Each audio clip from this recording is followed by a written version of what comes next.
Hey everybody, welcome to Hear Us Out. I am Patrick. And I'm Paul. How's it going? Very good, my friend. We're going to talk about something that is counterintuitive. So the idea that there's some things that, as much suspension of disbelief as you have, will still niggle at you.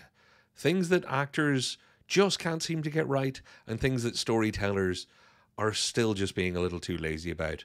But importantly, these are things that could be easily fixed. So easily fixed, in fact, we're going to give you the fix as we mention each one. So, Paul, without further ado, I'm going to jump straight into it with one of my pet peeves, and that is driving in the cinema. And what I'm showing on screen right now is the infinite gear changes, which is what everybody's going to expect me to talk about, and how driving's not realistic. I'm fine with things not being realistic, okay? That's not the point of this. The point is, you have your gear changes to give you that speed and all the rest of that good stuff. Fine, dramatic reasoning. But what happened? Years ago, James Bond was sitting doing this with a steering wheel, and they were bouncing a car up and down in front of a projector. All these years later, the way you act when you drive, Paul, still this. Still a little bit Yeah. of this. Just wobble it left a few degrees, wobble it right a few degrees. Even if we're going straight or going around corners, just do this. It drives me nuts. Drives me absolutely crazy. But like, what is that? Is it some kind of like from a person who is not as car related as you? Sure. Is there any kind of physicality that would require that to be? Like, is it that the steering column is in any way loose that it would require, like, maybe in older cars this, it was Well, looser or something? I've quite Which literally driven cars from the 50s and the 60s and the 80s and the 90s, having owned stuff from the 80s and the 90s and the 70s. You will find there will be a little bit of what we would call slop in steering wheels, yes. okay. But just driving down a road, you will not need to have as much input. God, I'm not going to make that hand gesture. As much input. Two hands. Oh, We're gonna God, it's clip getting that. worse. As much input. Oh, please, everybody, don't clip that one. You're not going to need to do it as much as it is. It's not completely crazy or completely terrible. However, I'm going to pull up on screen. Even back in the day, the idea that if the projector was showing you taking a turn, they were shouting at the actors, "Okay, come on, lean now. Let's go with it. Let's turn the wheel." There are better ways to do this. And I say with modern technology, it's Mhm. actually really easy to fix. You've heard of self-driving cars and all that stuff. Cars with the ability to steer themselves inside lanes or to steer you back into your lane if you lose it. Yeah. Most of the time, the shot that we're talking about from the hood or the bonnet of a car, depending on which country you're from, that's back in on the driver and you can see them driving away. That car is quite often on a rig. It's being Yeah. towed behind a tow vehicle. Well, guess what? That tow vehicle with very, very small amount of electronics that you could buy on Amazon now, you can actually have it record what the real world steering movements were. Have it send back to the tow car and tell the actor, just hold on to the wheel. It's going to turn for you. Yeah, so haptic feedback kind of thing. Exactly. And it will look exactly accurate to how things are going on around the world. Okay, there'll be a 12 and a half foot or 18-foot difference in where things are, but it'll be a lot better than I'm so scared to do that hand gesture. No worries. But yeah, no, that makes sense. In the way that it's like, I understand that it's become kind of a trope in the sense that it's what we do now in acting, to mime driving, kind of thing. If you're not in a car that's actually moving in any kind of way, it's just become the way of kind of showing that you're in motion, Yeah. kind of thing. But like, it is weird now to think about it when you can kind of watch it. You're kind of going, why are they moving their hands so much? Kind Yes. of thing. It's like, is that really, what is it, the slop? Slop. Yeah. Slop. Like, is it really that bad on a modern car? Like, they're just like, hey, look at our new, like, it's also bad advertisement in the sense of kind of going like, here's our new Volkswagen It's like car, and it's just like them just going, you know, it is just accepted that this is how you mime driving. And don't get me wrong, you will in every day, if you record yourself driving, you will move the wheel a small amount here and there. But maybe the actors just need to be taught to tone it down a bit, unless they're going over a rough old gravel and country road. Then you're going to be having more inputs, but you also should be bouncing around. It's so easy to act so many things that little bit better that it Mm. wouldn't cost any more, and we could just do away with this old trope forever. Yeah, I get you because as a driver, it takes you out of the action and essentially goes, they're not actually driving the car. Yeah. The suspension of disbelief is kind of can only go so far in certain kind of tells, let's say. It's an easy fix. And Paul, I'm going to move away from my end of things in driving, and I'm going to pick on guns. Except I'm not going to pick on guns at all, because there are so many things about how guns and weapons in general are used in movies that we could be here forever talking about things that aren't real. Again, don't mind things that aren't real. We're fine with everything in movies not being real. Mhm. But it's been proven that you don't need to have infinite ammo for your story to work. Yeah, This idea that people have 10 million bullets per clip, per magazine, per whatever, it's just kind of silly. yeah, no, I definitely agree there in the sense that like it just seems to be there's two kind of things. It's the suspension of disbelief that this gun has a particular amount of ammo inside it, and it just seems to go on and on and on and on, kind of thing. And then the reloading itself, in the sense that like they always like do these kind of tricks and stuff like that. I will say that the John Wick trick is absolutely famous now It's beautiful. Gun enthusiasts. But yeah, just to kind of like just a little bit of more realism. Like guns are a lot more common in certain parts of the world, so this should essentially annoy them as much. Like annoy kind of a little bit more than probably in Ireland. But it is kind of one of those things where it's just like it's so easy to fix, lads. You have like which is like prop masters and like safety guys who deal with these kind of weapons and stuff like that, that you should just easily be like yeah, just count in your head, and then we reload, like this Yeah. certain amount of seconds, and then reload, kind of thing. And look, I'm not sitting here saying somebody has a 6-shooter and they shoot 7 bullets in a house where nobody else was armed in a scene. Okay, I'm not going down to that level. What I'm saying is, it works story wise to have people pick up some. It's always annoys me most when it's just pick up somebody else's gun. They'll have killed 6 people who are all lying on the ground in front of them with a weapon, in their hand or on their chest still, and this person is about to shoot another 50 million bullets out of one handgun. All they have to do is pick up somebody else's weapon. And here's why it's become so obvious. John Wick and a bunch of other movies have started realizing we can make this part of our action and part of our story. We Yeah. can make this make sense. They've made reloading a parkour art at times, Yeah. where you jump through windows and grabbing clips midair. It's one of those things, though. It helps. Yeah.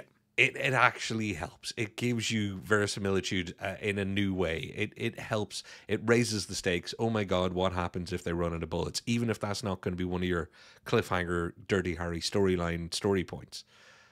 Why not do it? I cannot think of a good reason when writing or choreographing or shooting your weapons scene that this isn't just naturally done as part of it. And then, because you'd be out of ammo, you pick up another gun. Not Yeah, we're counting the bullets, but you'd pick up another gun. You pick up another one every 5 minutes if you're killing 900 people. Yeah. Yeah, no, it makes sense. It also brings in a sense of realism, because if you're already setting the world that you're placing it in a more realistic kind of fashion, then yes, make everything more realistic. If you're setting it in a more kind of like sci-fi kind of world, then yeah, you can have a little bit more leeway there, because we already have a sense of disbelief with, or a sense of kind of imagination with the setting, because you've made it a little bit more fantastical. But if realism is your key element, then make everything as real as possible. It does bring a kind of more world building, more realistic feeling to your movie if you have like just that seems because yeah, it's one of those like easy little fixes, and it makes it's a little bit of a story world building kind of thing that will make it even better. And to your point, Paul, there are countries where guns are much more common than here. But I would say that guns in the virtual sense are very common everywhere. Hmm. We live now in a generation of people who play video games. Yeah. Generations of people have been playing video games, Call of Duty, etc., and beyond. Actually, reloading is part of people's learned muscle memory when they're playing shooting video games. Picking up other people's weapons have been part of games for years. So why not? Why not just include it in the movies? And it's the nice segue over to gaming. Paul, Yeah.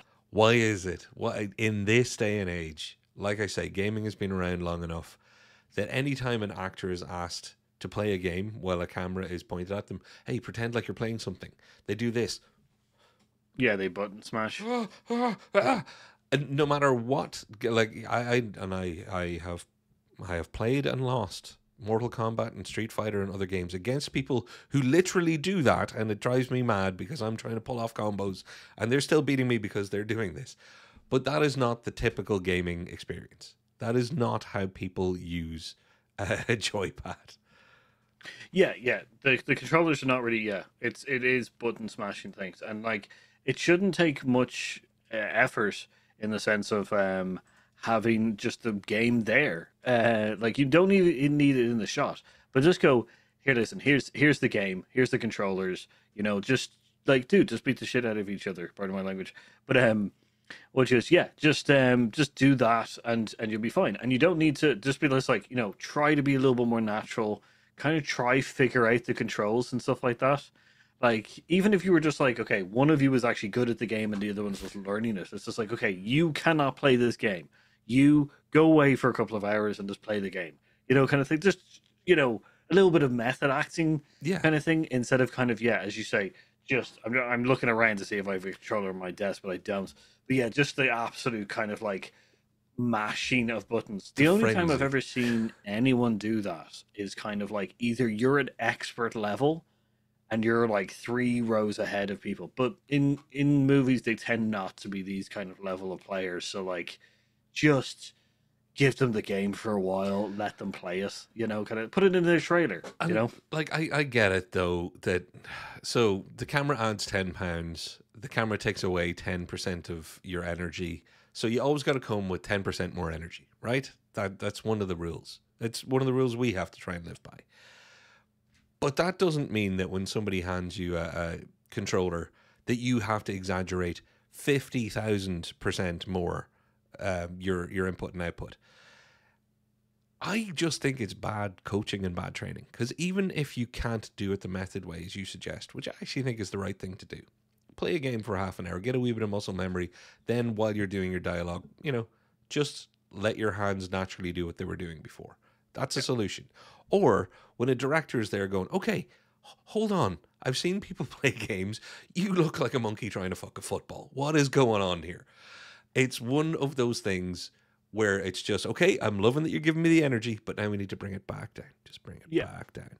And what I'm going to show on screen is here's somebody acting playing a game, I think. They could be acting or they could really be playing a game, but I know they're able to have a conversation, they're able to deliver dialogue. And yes, there are hand movements and there are buttons happening. That's what it looks like when most people play games. yeah. There is no reason to act like you've just been hit by 20,000 volts and the only way that you're going to get that electricity out of your body is by hitting every button on the controller at once 1,000,000 times. Yeah, like it's very taking you out of the moment when like both players are meant or like one player is new to it, let them button smash as much as they want. They're just like, I don't know what I'm doing kind of thing. And one of the other players is actually knowing what they're doing, then leave them be. Like have them slower and stuff like that. It is a little kind of like, yeah, that's not really connected or anything like that. Unnecessary. So, Paul, onto a quick last one, and then we can do some honorable mentions. I hate throwing in a non-cinematic way, and this is going to sound weird. In fights, I don't know how many fights we've all watched on screen. The absolute quality that we have now, fight choreography, is just beyond. It's just amazing. I cannot believe how good fight scenes are, which is why it stands out a mile to me when in a fight scene somebody walks over and throws somebody in a very mundane way to then go and walk over to them, grab onto them and throw them again. simply because they're like, right, we're going to throw you through these boxes because it'll look cinematic or televisual, because it's usually TV fights that they kind of default to this. I know fight choreography is expensive, time consuming to practice. I get it. However, just avoid mundane throwing and shoving and knocking people into things. Add a little bit of judo if you have to. If you really want to throw somebody through the boxes or across the top of the bar or whatever, do it with a bit more flair. So many people prove that it can be done with more flair. There's starting to be less and less excuses for the classic throw them over here. Now throw them over there. Now Yeah, throw them over here. like I can see the elements there, kind of like that it's kind of showing a level of power of being able to throw someone around. But yeah, the repeatedness of just mundane throwing is a little bit too much, in the sense that it doesn't feel. It's like in a realistic fight, you wouldn't be throwing people like that, even if you were like Thanos level person who could just pick up and throw someone like any way they want. You're a fighter also as well, so you would just throw them once maybe in a mundane way and then follow up with like an actual like attack Yeah. kind of thing. You wouldn't just like throw them through a wall, then grab them again, and then throw them through another wall. It's just like like the classic Superman thing is to throw them through a wall and then punch them through something else. It's just like, okay, cool, you're following up with something that actually makes sense, kind of thing. But yeah, there is too many times where it's just like, I'm gonna throw you through these boxes, and then I'm gonna throw you through this wall, and then I'm gonna throw you at that car, kind of thing. And it's just like, okay, there's too many throws, because like I know that you're trying to make it cinematic and make it a little bit more epic and stuff like that, but what you're really showing me is that you have run out of ideas about how this fight should be done. Yes. And I'm sure that if you went to the coordinators and went, what would you do in the kind of thing, they would have great ideas. Like work with Yep. with them a little bit more on kind of going, we need to get them from like A to B. How can we do that with the least amount of throws, Yeah. kind of thing, so that the tempo of the fight isn't slowed down or anything like that, kind of thing. And yeah, I would just I just like to ask that question to some directors. This is like, why? I guess it's just because it's in the scripts. I Yes, guess. and that's the thing. This is why this one is last on the list here. There's no excuse really for this, because we've seen how well martial arts movies have been doing insane fight choreography and fight coordination for years, but now mainstream everything has caught up. Like we are spoiled by just how good. You watch that first season of Daredevil and you kind of go, okay, we're now at a point where people are showing exhausted people in fights. That's good too, because it adds again a level of buy-in and realism and drama, and it keeps you engaged. So now when you see bad lazy stuff, it starts to stick out a mile, and it really is. It's inexcusable, because there are people on YouTube making better stuff than some of the people doing their fight scenes on TV. So Paul, I shouldn't be too hard on it. Because there's always worse things. There's always worse things out there. I think now, as a couple of quick honorable mentions that nearly made the list, but I didn't include them, and we haven't included them because I don't know if there's a simple solution for. It's the classic hacker thing where there's a Oh yeah, backdoor password. They don't use that as much anymore, but now there's that varying level of I'm just gaining access to, and they'll do a bunch of keystrokes, and somebody will choose a graphic or two to illustrate that something's happening on a PC or on a laptop or something. I think they've gotten better at not overtly being as bad as they were. yeah. The elements have kind of changed because now they know that like social engineering and a couple of other methods are more used Yeah, in the sense of hacking. That like in heist movies now, it's not just someone just like sitting at a keyboard, kind of like doing the old like yeah, I've got root commands and yeah, like, and they're just showing a DOS window or something like that, kind of thing. Now they actually show them going out and kind of talking to the mark or talking to a member of like the staff and getting to yeah, know them and socially, like it's a little bit better than what it was. But yeah, the old kind of like swordfish hacker kind of like black hat kind of like, oh, I've got like I'm in their system, kind of. It's just yeah, like, yeah, it takes a lot more kind of research and kind of look. than you think. And like, even if you want to be just like, oh, I hacked into like, I know there's a sense of urgency in it and a little bit more kind of like, excitingness by going, I'm getting access now for the Yeah. first time. It's just like, yeah, yeah, but you're talking about a group of people who are prepared a lot in the sense of like, you could literally be just like, oh, I have already gained access to the system and I put in a thing that allows me just to re-get access. It's just like, cool. They are, it might not show the excitingness of kind of going, you know, windows opening up and like progress bars opening and files flying everywhere But there kind of are stuff. ways to make it dramatic, and there are ways to make it visual. Well, like that's yeah, but it I would say that the preparedness and the kind of thing is more character building than it would be exciting in Yeah. the sense of kind of going, oh, this is a person who is prepared and well thought out and methodical and stuff like that and knows their stuff. It's like you get a choice of kind of going, yeah, do you want excitingness like watching the screen, or do you want to do character building? Well, is there any other? Do you want to drop in any other small irritant that there's an easy fix for? That it really is just lazy. That's laziness that's keeping it alive. Laser guns don't recoil. That's a really good one. Just Yeah. Yeah. like just explain like you don't even need You to don't even explain. have to explain. Yeah. Laser weapons don't have recoil, kind of thing. They just don't. They're not meant to. Like it's weird when you see a laser weapon like fire and they're just like, kind of thing. Yeah. It's just like, yeah, but it's not like that. There's no There's like, no projectile. It's an yeah. emission, not a yeah. So that annoys me. Yeah, that's actually, it hadn't annoyed me until you said it. And now it's probably gone down. Thanks for that. Yeah, That's it's going to one annoy side. me because that's a simple fix. Just don't do it. That Yep. there's no extra dramatic benefit to a light emitting weapon having recoil. Yeah, stop it. Phasers in Star Trek do it, which is also they do it less, but also which is yeah, blasters in Star Wars also do True, it. true. Well, God, I've I wish ruined I hadn't everything asked you. for Now you. you've ruined a whole lot. Now my brain is rewatching a whole lot of stuff in my head going, that didn't bother me then. So if anybody out there in comment land wants to give us there, and remember, this is not just, we're not just picking all the cliches in the world, because there are so many cliches. They could all go away, I'm sure, with lots of effort and thought. But it's the ones that just shouldn't really hang around anymore. What are the ones that could easily have been fixed that don't have any good excuse for existing anymore? What would you pick? What would you take? What would your postcard to Hollywood be, everybody, to say, you know what? Please just stop doing this. Here's how you can get around it.